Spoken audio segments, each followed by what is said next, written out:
So here we are, 24 hours later, and got to love a good tech fail, Nicole, don't we? Especially 2 minutes before we go live. Oh, well, maybe we should have had a dry run, but at exactly 7 o'clock last night, we found out that our streaming software and YouTube are having a bit of a fight at the moment. They reckon it's resolved, but apparently it's not. So look, we could have sort of gone live on Facebook Live with the phone, but we couldn't include any of the interviews or ads or any of the cool graphics that go in ABT live shows. So unapologetically, we said, let them wait. Let them wait till tonight, and they can see it all now, which you are, hopefully. Thank you, yes. So, don't know what else there was to do on, what was last night? Tuesday night. Tuesday night. Nothing much on really, is there? No. Sorry. Had to be company of yourselves. Talk to your family. Talk to the family. Polish the boat again. But ABT Live episode 64 is finally here. Got a few cool guests on tonight's show.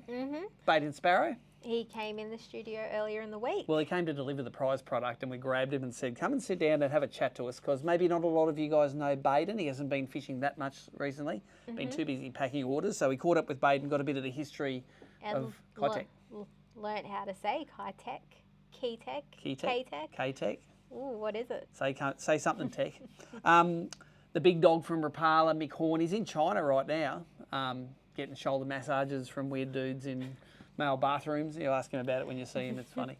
But he talks to us about attending the first 2 rounds of the Rapala Bass Pro Series, which we're off to tomorrow. Well, this is Tuesday night, but Wednesday night, tomorrow, we're off to that. Clarence, Richmond, great fields, great prizes, boat again for the grand final prize. Great prize packs for the non-boaters, good cash for the boaters, because the fields are nearly full. The non-boaters are showing out. Yeah, no, it's been good to have nearly equal fields for bass this year.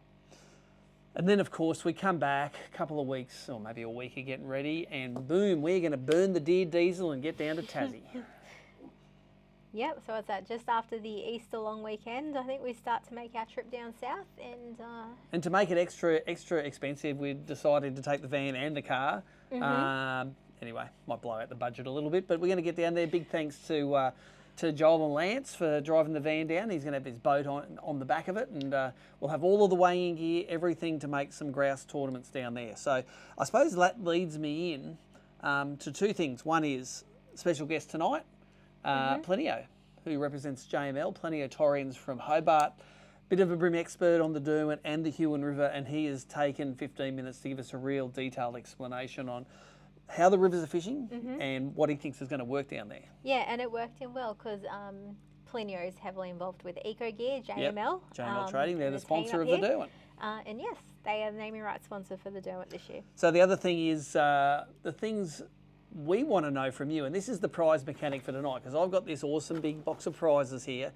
I want to know which of the next 2 lots of events are you more excited to be following? Both of them, well, no, one of them's app events. We have live scoreboards in the bass events on the Clarence and Richmond, but they're weigh-in events at Tassie. So, yes. But Tassie, 2 weigh-in events and one app event. Yep. So we have the Clarence Bass, Richmond Bass, Derwent Bream, Huon Bream, and of course the duo teams event, which is a 2-day 1 limit event to finish off down in Tassie. So, Bream or Bass, what are you more excited of watching it? And I want your reasons for why you're excited about it, because that's what Nicole's going to pick it on, of course, if there's something juicy in there. Tell us a story. Yeah, tell us a story why you like following these events. And you will win, if Nicole picks you out, some duo Boostar wake baits, some Crush Shitty 3-inch heavy hitters, a duo Baratune jerkbait, a Shimano, little happy towel from Shimano, and then Rapala Buff we got sitting there, some Atomic Lines braid. So that's, what's that, 15 pound we got there. You know, these are all the things that are left over from events, etc. But that's cool. Some Z-Man paddle tails, suitable for Barra or big flathead. Check out some really cool big Baramba jig heads there, if you're a Barra guy. We call this the Coney, the Mitchell Cone. It's the big, the wild shrimp from Wilson in super offensive red colour. And if you're a bream fisherman, you're going to really appreciate some 80-pound nylon monofilament, some good barra leader there from Toddy's and the guys at Siglon. How cool and how loud is the Mollix lipless crankbait we got in there for you. We got some 6-pound FC rock if you're a bream guy or a bass guy that likes living on the edge. Still more line in there, isn't there? Nah, there is. There's 35-pound Siglon PE. Use this stuff for strolling barra. Unfreaking breakable. Love it. Sample pack of squidgies, some TT jig heads here. A Xeric fish trap. Bye Xeric. It's all Wilson Barra series now. And some bait junkies. So the criteria is got to fit it all in the box. We find a box and then we fill it. We fill it with all the cool stuff from ABT sponsors. So let us know what you're looking forward to watching and why. Some creative reasons there would be grouse. Did I miss anything? No, that will do the trick. That'll do, donkey. That'll Yeah, do. So yeah, I'll have that packaged up, and we will be monitoring the socials tomorrow night. We'll pick a winner still, and Australia Post will be responsible for delivering this to you in 24 to 48 business days, which is their normal service standard. But our last ABT live was back at end of January. Can you believe it's been that long since we've sat in this studio? Yep. No, we've been busy. We've been busy. What have we been doing? Well, we've had 2 3-peats. We have. Bream, Healy, Malakuta, Healy, Malakuta, but also Barry. You might know about this one.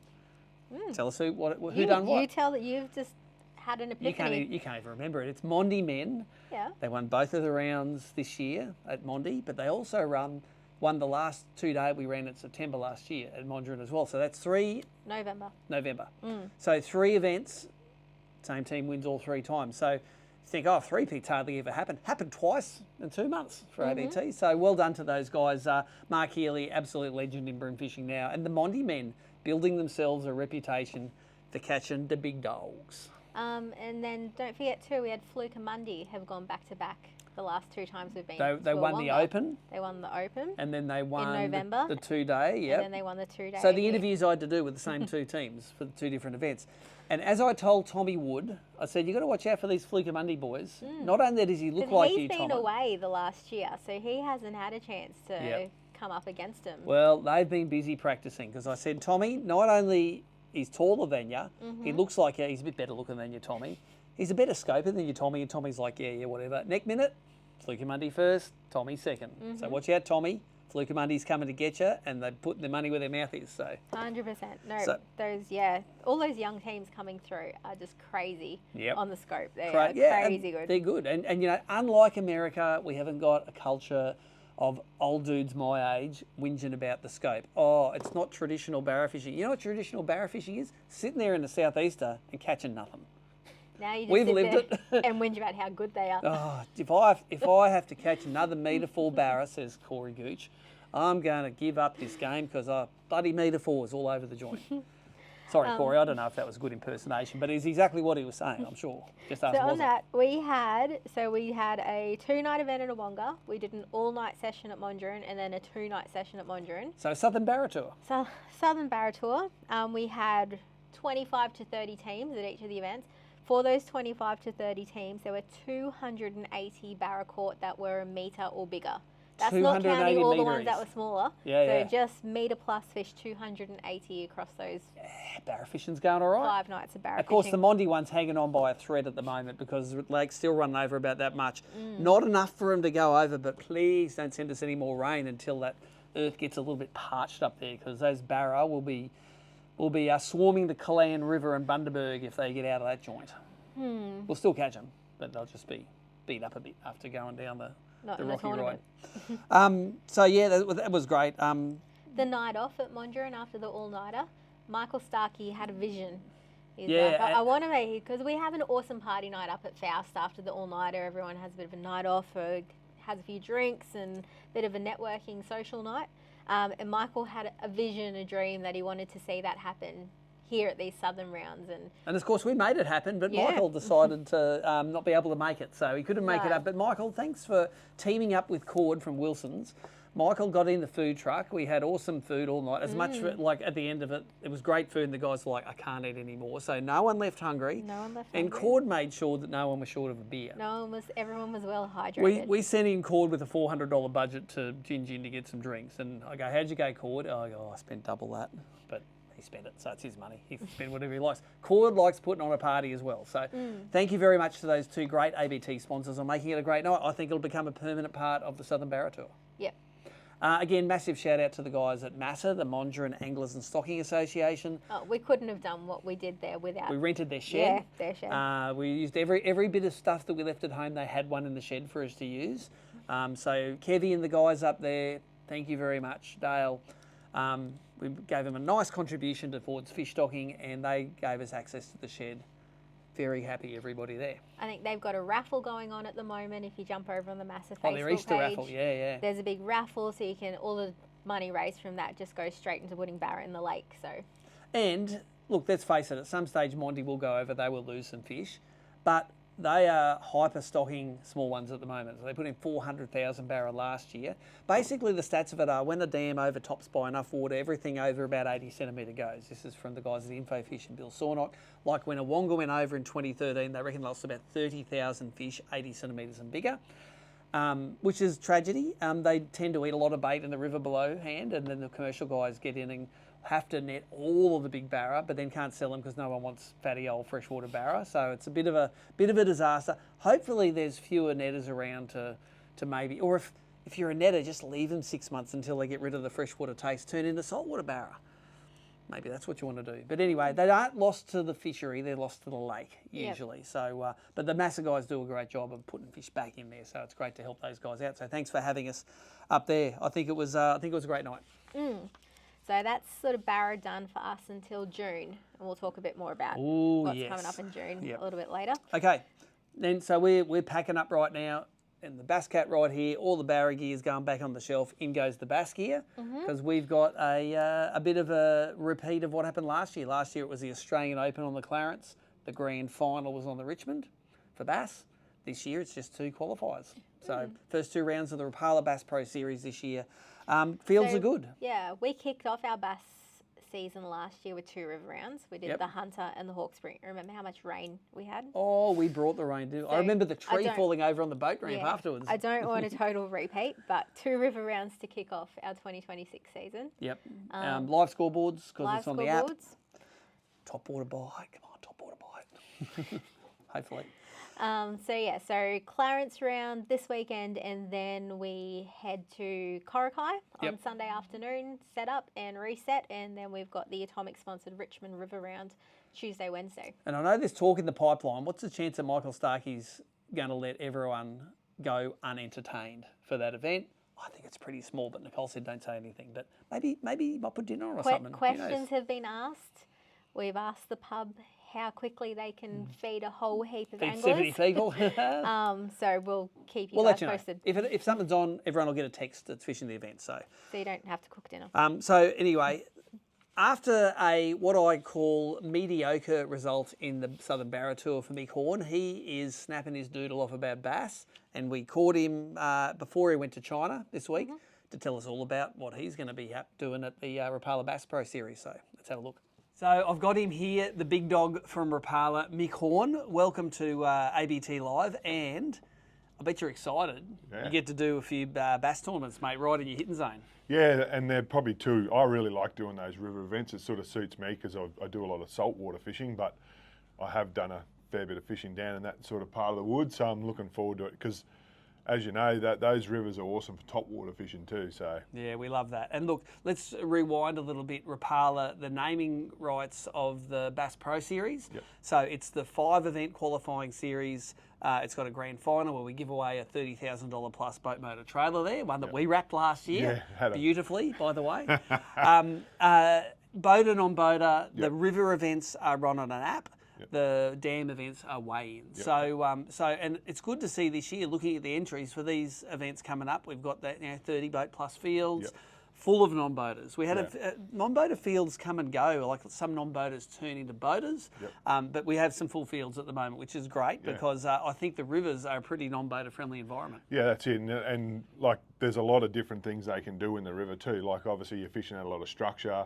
You know, you're obviously fishing deeper drop-offs and snags. You can throw the other way in there and fish too. So they definitely can obviously fish multiple ways, and as I stated, there's good visual fishing on that in that arena too. So we go to the Clarence and to the Richmond, two of northern New South Wales premier bass rivers. Yep. Let me tell you about one of the promotions that we've been running for years now that's really popular with the non-boaters. We're going to launch this. This is the non-boater jersey for this year. This is the for the non-boaters. Every non-boater that fishes gets one of these throughout the year. You've got all the Rapala shields and logos on the back there, and all of your brands, including Akuma, which is there now, which is your new real brand that you're looking after again. So this is the deal if you're a non-boater. Remember, if you're entering a tournament, it costs you $150 to be a non-boater. So instantly we give you a $90 shirt to wear. And if you wear it and you come in the top 3 non-boaters wearing it, you win actual cash. So first prize, $250, second, $125, third, $75.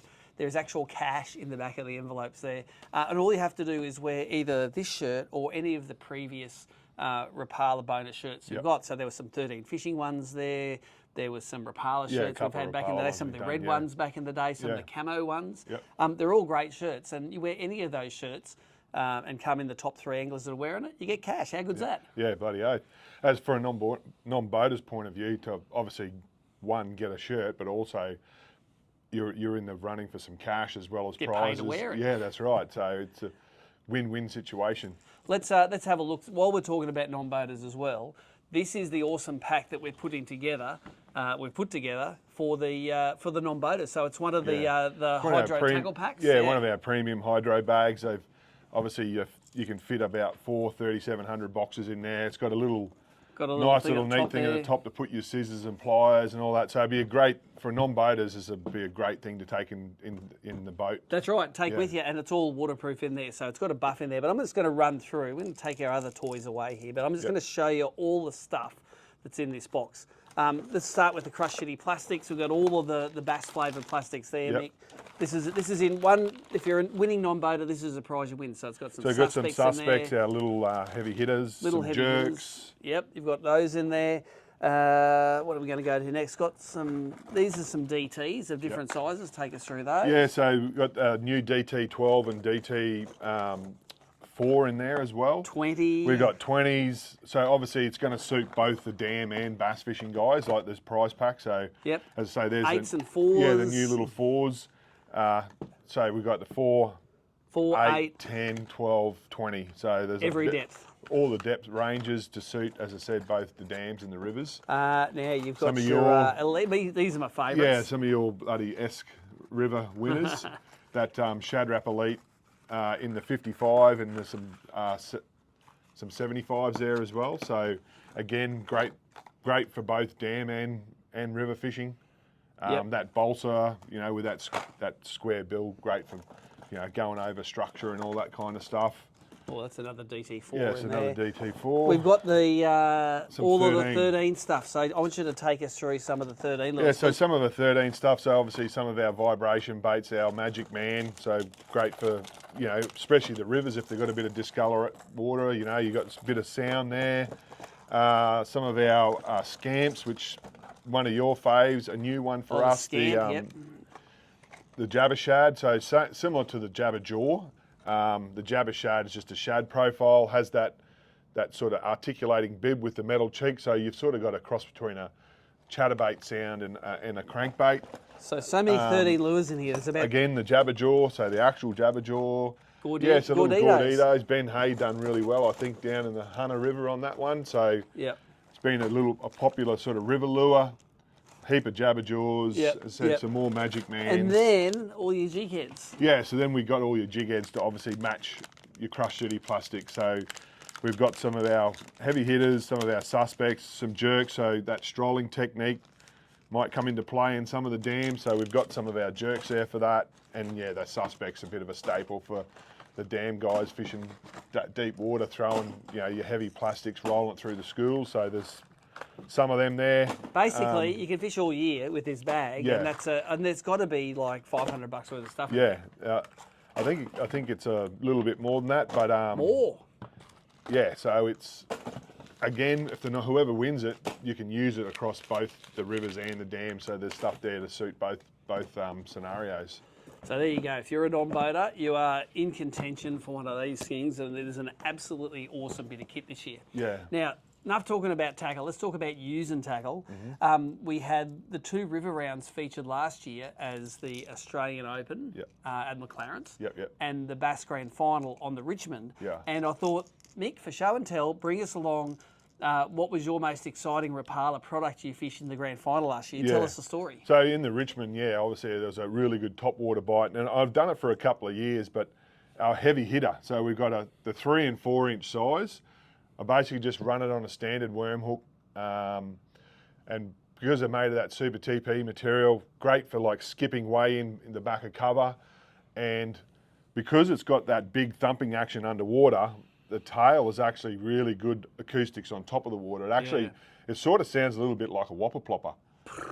So it actually gets quite a good sound when you get it cranking. But I probably threw the 4 inch a little bit more in the final, and the only reason I threw the 4 is it was easier to cast. And I could get it further back in the structure.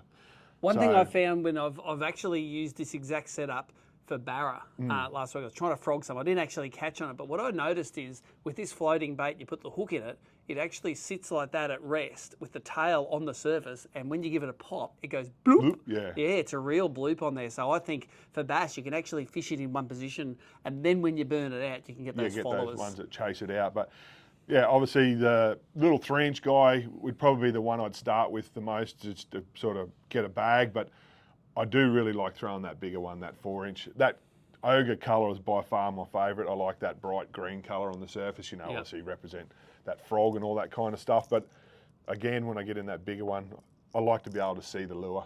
When you're getting it back in the cover there, you want to be able to see it. So and something that swallows that is going to be a proper bass. Yeah, you'd be surprised even some of the little guys have a crack at that one. So they get in there. Well, my choice for my show and tell for down there last year was totally different. This is the Scamp, the 13 fishing Scamp, and I remember you had it on sale on the Black Friday sales. They're only about under $10. They're one of your cheaper baits that you do. It's not balsa, it's not made in Finland. It is plastic and it is loud and obnoxious, isn't it? But I love that chartreuse colour. I used this up the Coldstream on day 1 of the Open and caught some great fish. I caught my limit, mainly using this bait here. It's heavy. It's easy to get right close to the bank. It pulls them in from a long way. And using it in conjunction with a forward-facing sonar, you can often see fish. They come up from a long way down to eat this. So they definitely know it's there. It's cheap. I've fallen in love with it. It's got these great KVD trebles on it. The trebles are nearly worth the money that you pay for them. And it's got that, that square bill on it. So obviously fishing that structure, bounces rock, and the timber and stuff, it bounces off it quite good. But as you said, that colour and the sound, I think, it's got really good drawing power, so. Yeah, look, I think it's, sponsor karma is always a thing at ABT events. I enjoyed, I've won Opens before in the Rapala stuff. I did well on that one last year. If you want to try some Rapala product for the first couple of rounds of the Bass Pro Series, I don't think you can go pretty wrong. Mick, I want your prediction now. You had a variable year last year. You did good in some events, poor in some. Which is going to be your best event, the Richmond or the Clarence? I don't know. I've had 2 top 10s in the Richmond, so hopefully I'll have another one there. I'd like to do a lot better in the Clarence. You're due in that joint, aren't you? Yeah, I am. I've a long time ago I had a Bream win there, but I've never sort of been to the pointy end in the Bass. So I'd like to have a lot better event this time around, but probably my confidence is probably in the Richmond. There you go. So Richmond River for Big Dog could be anything for me. If I do a big run up to the Esk, it could be hero or zero. And I've done that in the past. I've done 1 tournament there and not caught limits there in the past. Long way to go to not catch a limit, that joint. But also I enjoy if the river's a bit dirty, if the fish have moved down, fishing the reef at McLean's always good. But hey, fishing the reed edges in the Clarence is pretty sure bet no matter where you are, whether it's a beetle spin, a crankbait or a top order. I think there will be a Rapala product or a 13 fishing product to suit you. So thanks for joining us on ABT Live, mate. Looking forward to a couple of days' time, getting down to the big rivers and doing some proper Australian bass fishing. Yeah, I'm keen. I'm getting keen.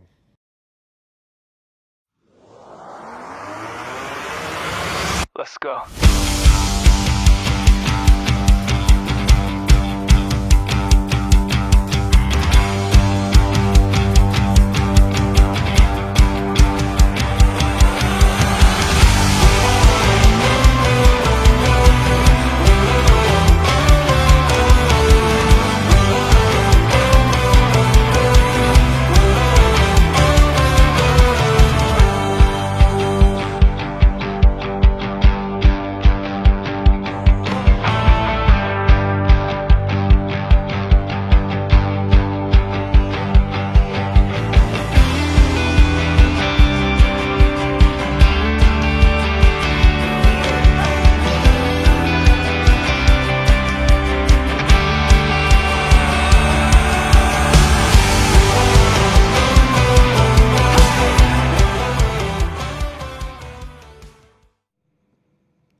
you go. I was enjoying the Infinite ad. I'm learning. enjoying the rods, actually. They're a very, very nice rod.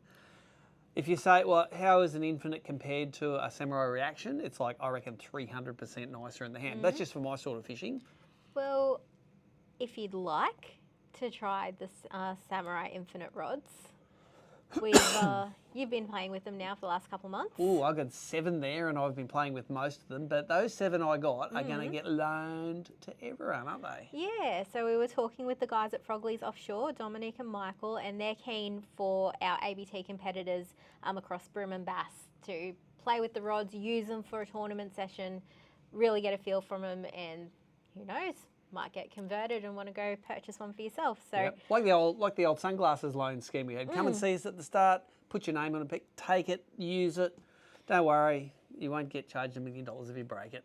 I know you're not going to break it because you look after your gear, boys and girls. So yeah, there's some information. So all anglers competing at the upcoming bass rounds, upcoming bream rounds, will shoot you out some information and text message on that. Basically, first in at the briefing, best dressed. Yeah, you can't reserve them. Just come at the briefing. If they're there, you want to use them, grab them. Take it, bring along a spare reel or take a reel off another rod you might have with you.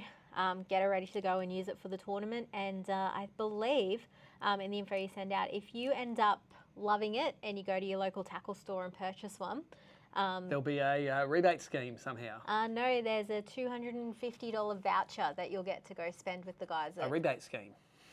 Well, not on the rod. You can Yeah, go buy some more gear. tackle. More tackle, that's right. Tackle. So yeah, all that information will come out to anglers. But yeah, good chance to get your hands and play with and try out the new rods. I know everyone that uses them loves them because they're like, ooh, they're nice. So that's great. What else was great was we got to catch up with Baden Sparrow during the week from Keitech. Keitech. Last time we saw Baden, we were on a barra tour up at Teenborough, and he just dropped up to say good day because he was working on some power lines or something in the area, and it's like, didn't expect Baden Sparrow to be jumping out of that big truck that went up to the boat ramp at Teenborough, but he was there, and so when he came in, we grabbed him and said, come and clear up some confusion about what's going on at your joint, and he did. So we're going to roll an ad and then come back and have a chat to Baden, or are we going straight there? We'll go straight there, but before you do, don't forget the prize mechanic for tonight to win that awesome box full of bits and bobs. Stuff. Tell us, Bream or Bass, what are you most excited to be following along over the next few weeks, and why? Put your answer in the comments below. And you can't say Bassmaster Classic because that's already finished. All right, let's catch up with Baden. So we have Baden Sparrow here. Now, you may not have seen Baden on ABT Live before, but Baden, you're the man behind Keitech in Australia. And firstly, tell us, is it Keitech or Keitech? It's Keitech. Keitech, yes. Keitech. Yep, really, I don't care how you pronounce it. How much Japanese you speak? Absolutely none. Absolutely none. Yeah. But you've got a very successful Japanese blend here, and I see it everywhere in Australia. Well, I can say konnichiwa and... There you go. Yeah, arigato gozaimasu. Arigato gozaimasu. Yeah. You can send it to them. Gozaimasu. But I see these in major chain stores now. I see them in You do. individual stores. I go down to like Aberdeen Bait and Tackle, and they'll have all your favourites down there. Yep. Where's your heartland for Keitech in Australia? Where is it? Oh, East Coast of Australia. East Coast? Yeah, East Coast of Australia. Mainly in the areas, of course, where, you find bass, you find estuary perch, you find bream, and, basically your bread and butter species. Yep. And plus a bit of barra up north as well. The old Easy Shiner 3-inch here, this is your favourite, and these are some of the ABT prize products. Of course, Baden's come across to drop these off, and I said, you're coming on ABT Live. So he's very unprepared, but he's prepared because you've been packing this shit for years now. For ages. About up to 13 years, I think. 13 years now you've been doing it. And I'm not saying they're shit, I'm saying it's a shit job packing. It's a shit job packing them. They're the shit. they're the shit. Yeah. So I wanted to go through your most popular baits, and you were saying that it's maybe the 3-inch Easy Shiner. Yes. What model and colour is your number one bait?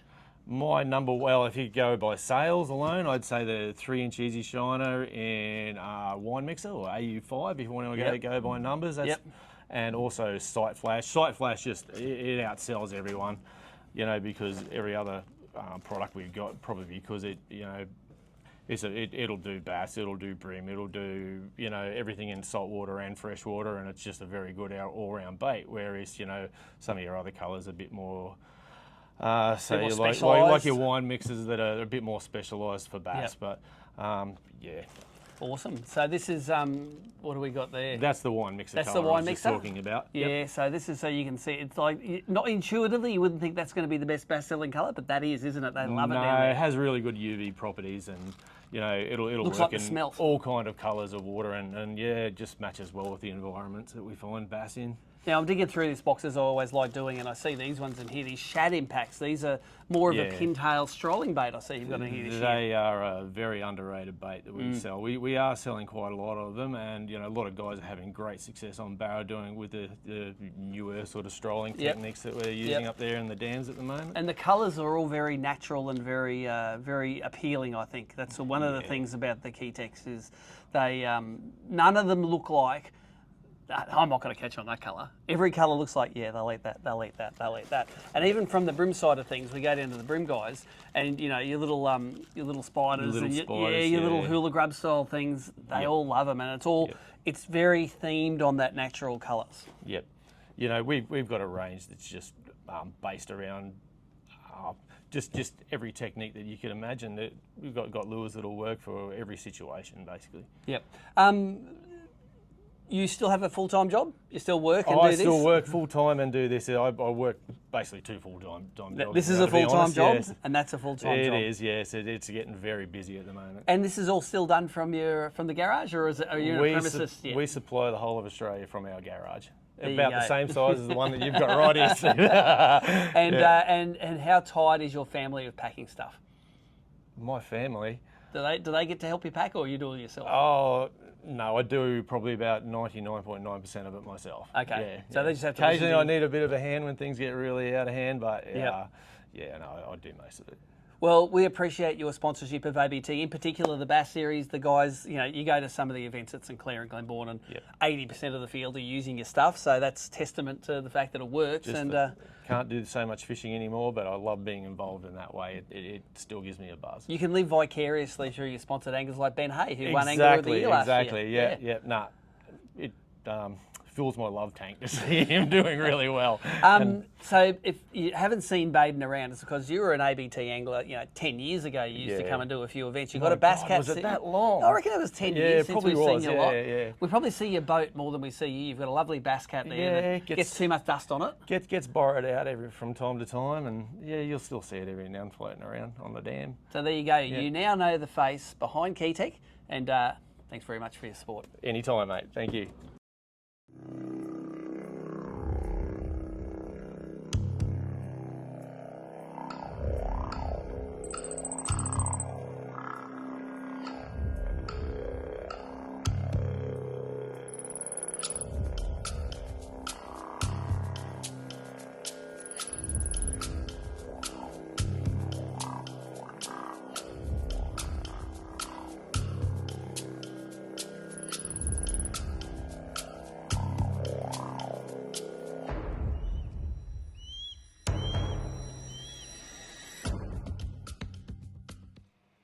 Cool ad there from Eric Hanji, one of the new ABT sponsor. Pretty dramatic, Totally. actually. I was, Yeah. I thought it's going to be someone's going to go on walkabout or something, or there's going to be some intertribal fighting. It's like fighting words. Maybe it's going to be angler versus barra. That's it, yeah. So awesome new sponsor on board in our barra rounds. Great prize packs. Love having the guys on board. But Tell us about your baby. my baby. So something else that happened over the last month, we launched those entries for the Samaki-sponsored Fitzroy River Saltwater Barra Open. So that's scheduled for middle of June this year up in Rockhampton. Entries have been coming in for that. So teams of 2, we're chasing for that one. Daytime only. Daytime only sessions, live scoreboards all happening, using the Frenchville Sports Club as our HQ for most of that event. But I'm not yeah. even fishing it. Screw it. I'm not fishing it. Does that mean I can't fish it either? You're not fishing it either. Okay.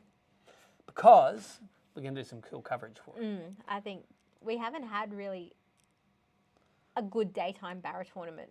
Well, we haven't had a daytime barra tournament. No, we get a couple hours of daylight in the tournaments, but this is daylight all session. So what we're going to do is we're working with some of the teams that are bringing cameramen along. We're going to do it AFC style. So follow 3 or 4 teams through the event, We'll put together all the links. We'll edit it up. It won't be live. We're not that good. We haven't got a Bass Classic Pantech trailer there. But we have got a couple of little baby cameras and a lot of attitude. So we're going to put together a show to follow some teams through that event, and hopefully that event will build, and we'll take advantage of that fantastic net-free zone on the Fitzroy River in Rockhampton. And bring it anglers, bring it cameramen, bring it content creators. We're going to have a good show come out of that one, I think. How long do you reckon something like that might take to edit from last fish caught to a show going out? Month? Give me a month, because I want it to look cool. So in my evil brain, I said, what if we did a scoreboard blackout until the show was finished? Oh, shit, no. No, we could do it. We could do it like Stickman style, but And I want it. the hate from every angler and spectator. We're going to make it with 1/1000th of the budget of the Bassmaster Classic, but I want it to look 25% as good as their coverage. We Or can maybe do it. 50%. Let's do that. We can do it. So yeah, exciting. I think that's one of our new events. The other new one, sponsored by Shimano, the Flathead Oz Open down at Lake Macquarie. Tell us about that one. Yeah, so we caught up with the guys at Shimano. We've caught up with the guys at Hot Tackle. Yep. Down Tournament at Lake, base. Yep, Lake Macquarie. So we're just, I suppose, crossing the last few T's, dotting the last few I's, just so we get all that information as a full package for you guys. Some of the cool things about that event, though, I'm happy to release it now. So again, teams event for the Flathead, all run on the ABT app. So live scoreboards all across the weekend. But teams are 2, but we're opening it up. It's not something we've done before. But if you've got a junior angler at home, so someone under the age of 12 who's keen fisherman, can be an asset on your boat, bring them along. So we're opening up. So under 12s, you can have a team of 3. Over 12s, team of 2. But under 12s, you can have a third one up on the boat. And if you don't know one, do what Gussie said to do when he won the Classic. He said, just go grab a kid from somewhere and take him fishing, Unsure about the legalities of that, but if you have a consenting 12-year-old or less, you're welcome to take him along. I just think Flathead's such a good family fish. And yeah, if you think a third rod in the water is going to help you win some big money, then that's how you're going to do it. So yeah, I love the live scoreboards. Also, we're not fishing that one. We're going to be doing coverage for that one. We might enlist the help of some locals down there that are looked after by Shimano, aka M. Healy. He's offered, I think, to maybe come out and do a bit of on-water coverage with us. Yeah, I think basically just going around telling people they're doing it wrong, and he would have caught more. He probably would have. But no, we're looking forward to it. Look, the Shimano guys are super excited about it. I'm excited about it. I think there's such an untapped potential for Flathead tournaments over here. They're big. Big and spiky, and everyone can catch one, so why not formalise it into a comp? And Shimano's already, we've got boxes of swag sitting in there for all the teams already ready to go. We've got tent tops, we've got everything. We are as organised as an electronic organising machine, but not as organised as our streaming software. They're not very organised. So we're looking forward to that. Those look, they'll be out sooner or later. Look, it's not till October, the event, so. No, aiming to do it before the month's out, but we've got a bit of work to do between now and then, so yes. Coming weeks. It's only weeks away. Now, I know you're all probably excited about watching Flathead coverage, but we're not talking about that tonight. Bream or bass coverage, what are you most excited about watching? Throw your comment down below, but also you have to tell us why. You can't just say Bream, bass. It's bass because, or Bream because. And we'll pick a winner. Even though this is an as live show, we'll be on the socials. We'll publish a winner by the end of tonight. Make it something Nicole's going to like. Funny. Not necessarily, you get a bit embarrassed when people give you lots of compliments, but something that turns your head and go, that's actually really clever. That often wins a prize. Yeah, we got lots of characters fish all the events across Bream and Bass, so. Let's see the character come out. Yeah. All right, so after Bass, we head down to Tassie, of course, for rounds 3 and 4 of the Derwent Bream Series, and then a standalone event at St Helens, because of course you can't not fish St Helens, but we can fish it in a teams event.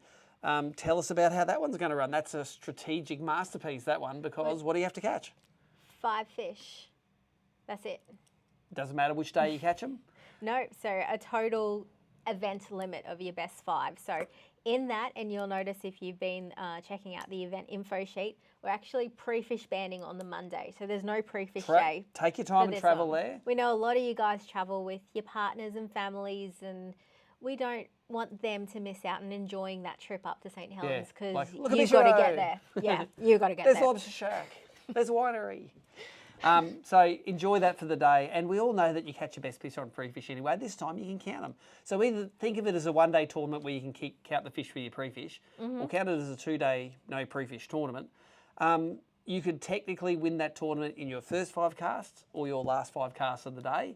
And once you have a limit, it's just all about catching big ones. You might be trying to upgrade for a day and a half, or you might be trying to fill a limit. You might for spend a day and a half 3/4. trying to get 5 fish. So that's going to be really, and some good swag from Duo. Oh, there is a heap of swag coming Duo from are not Duo. embarrassed to give you some swag. No, we know Dicko was super excited to be coming down to Tassie with your guaranteed non-boater Yep, for the Dicko trip. was coming with but us. Work has got in the way of that trip. Surprisingly, work has got in the road of the trip for Dicko. That's Fishing amazing. trip, yeah. Must be important. I think it's like the head honcho of mustard or something's coming out. So Someone big and important, more important than some Bream. So we'll miss you, Dicko, down in Tassie, but I heard on the grapevine they're sending one of their new staffers, Brock.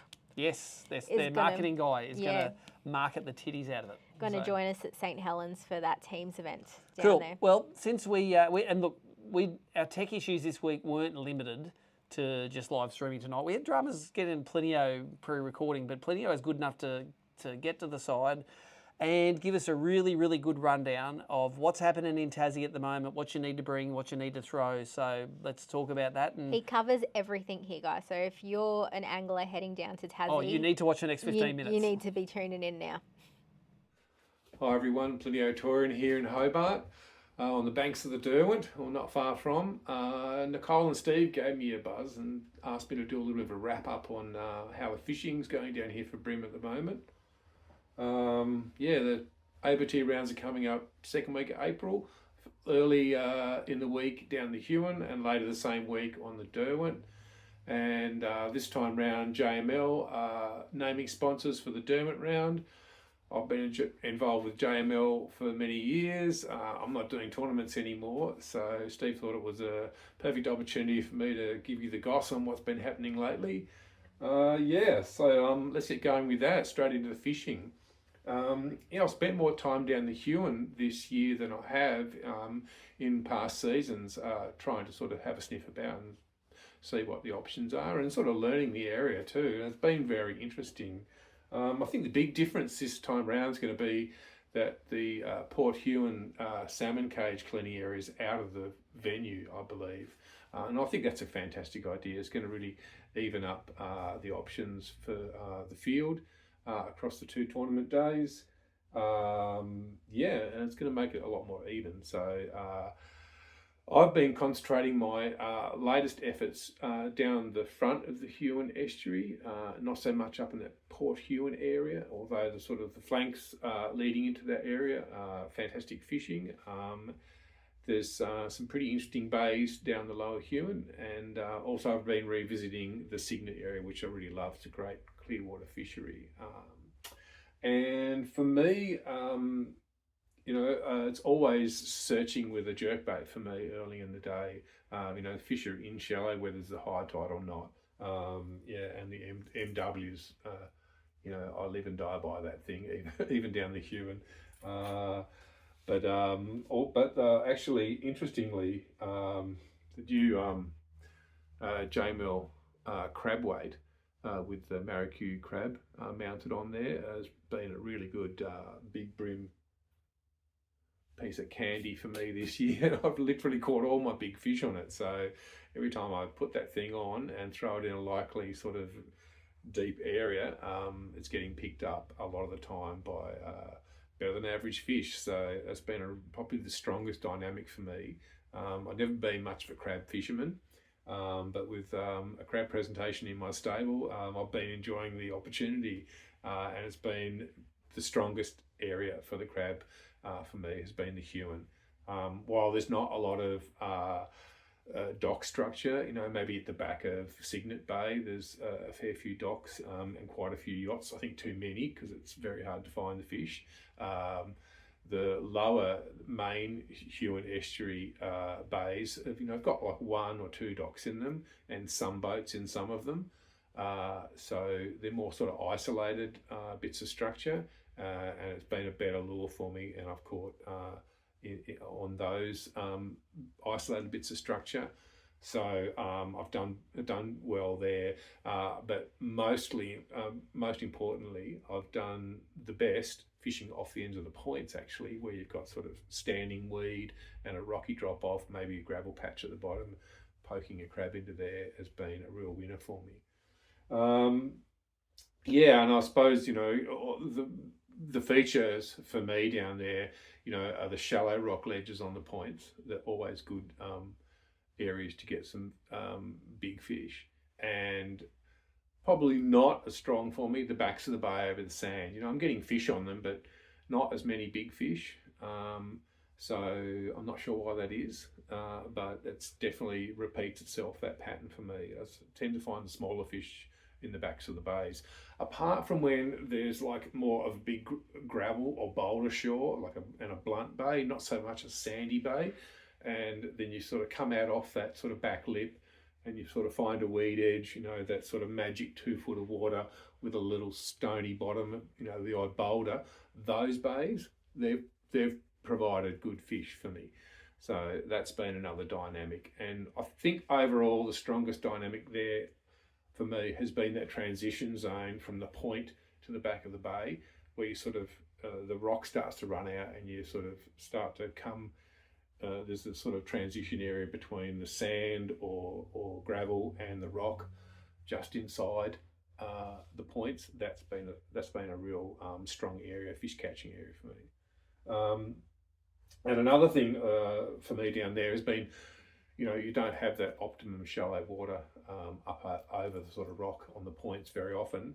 And when it retreats, fishing out off the drop off, and you've got that sort of steep secondary drop off all around the Huon and the Cygnet sort of area.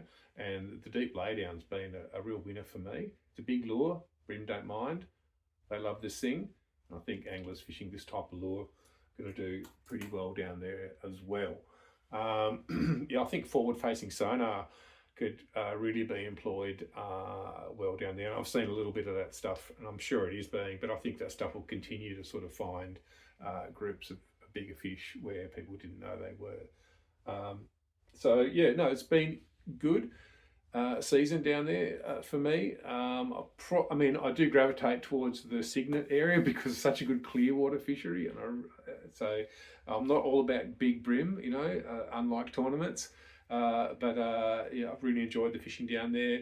I think the tricky thing down there is there's not as many big fish. So, you know, there's a lot of those sort of kilo size fish, which are probably not going to win you the tournament.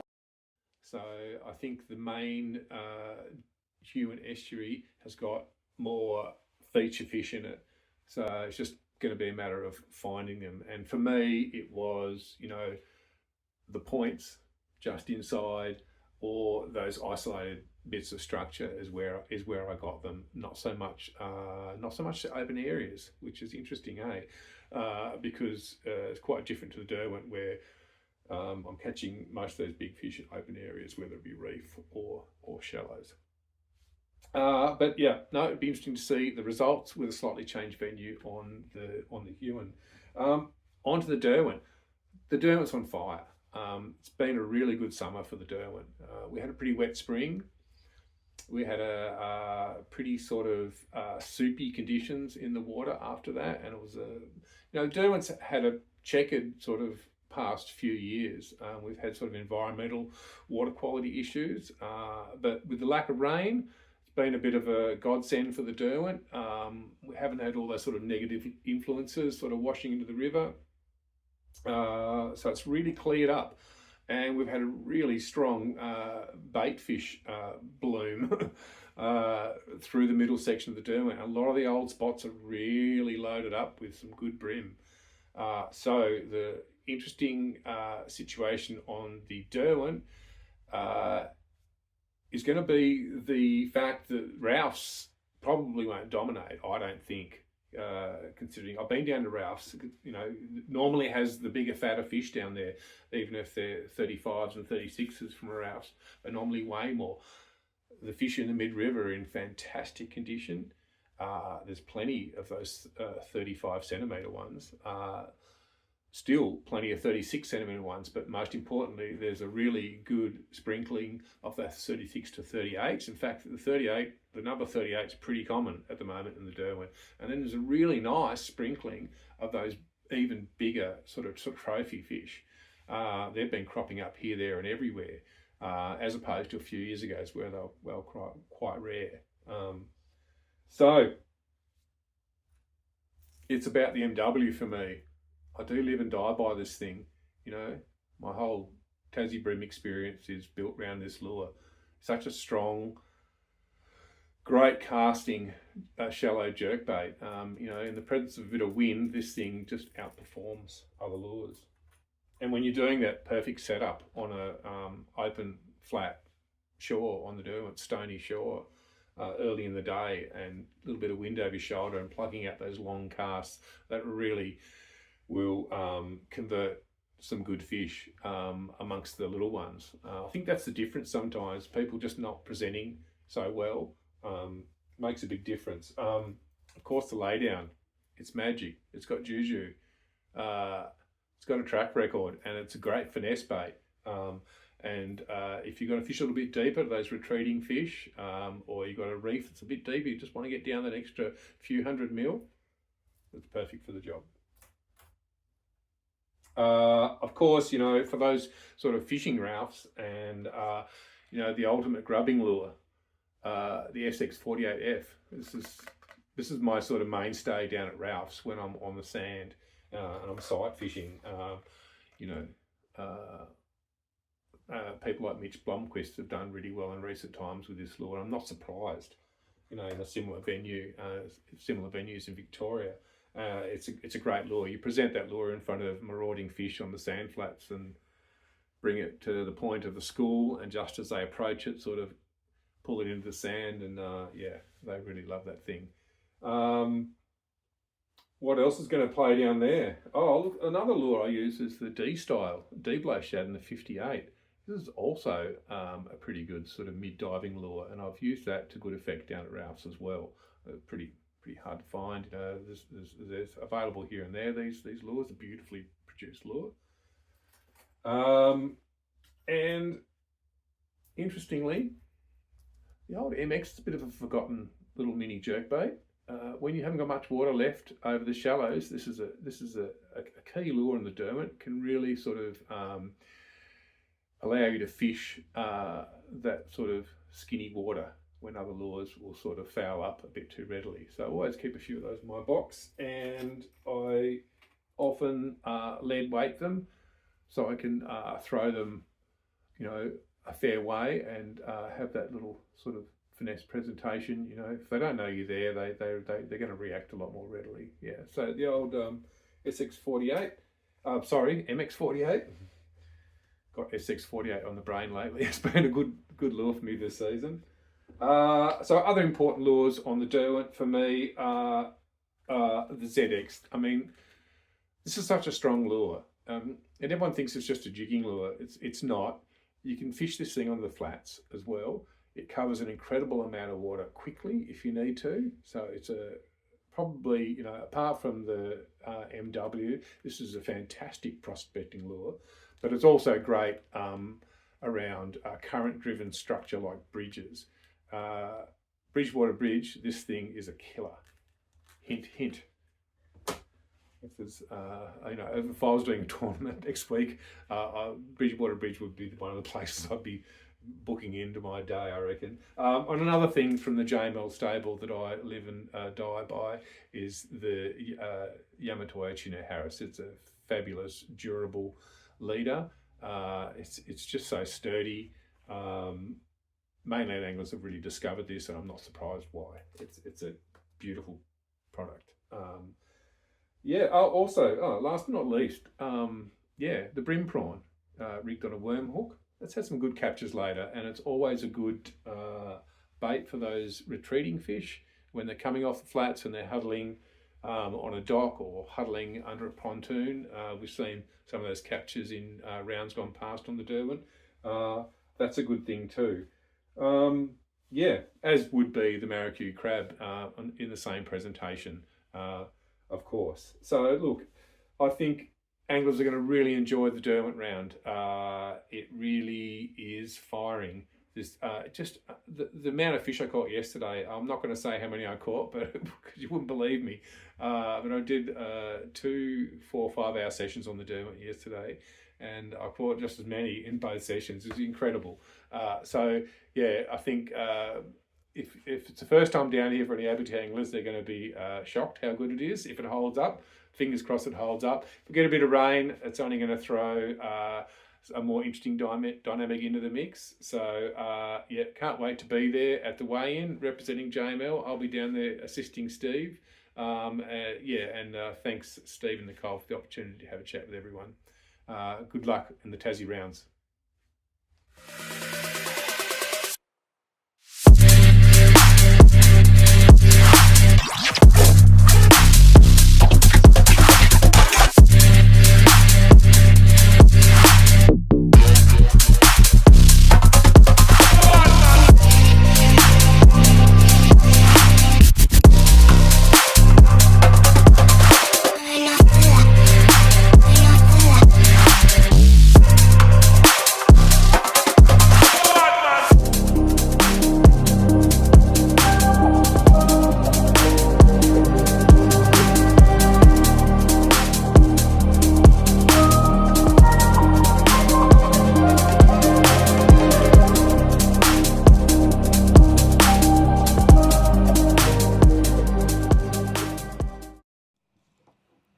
How good was that? That turned from tech fail into epic Tassie Bream tutorial from Plinio, who has been doing it consistently more than most down there.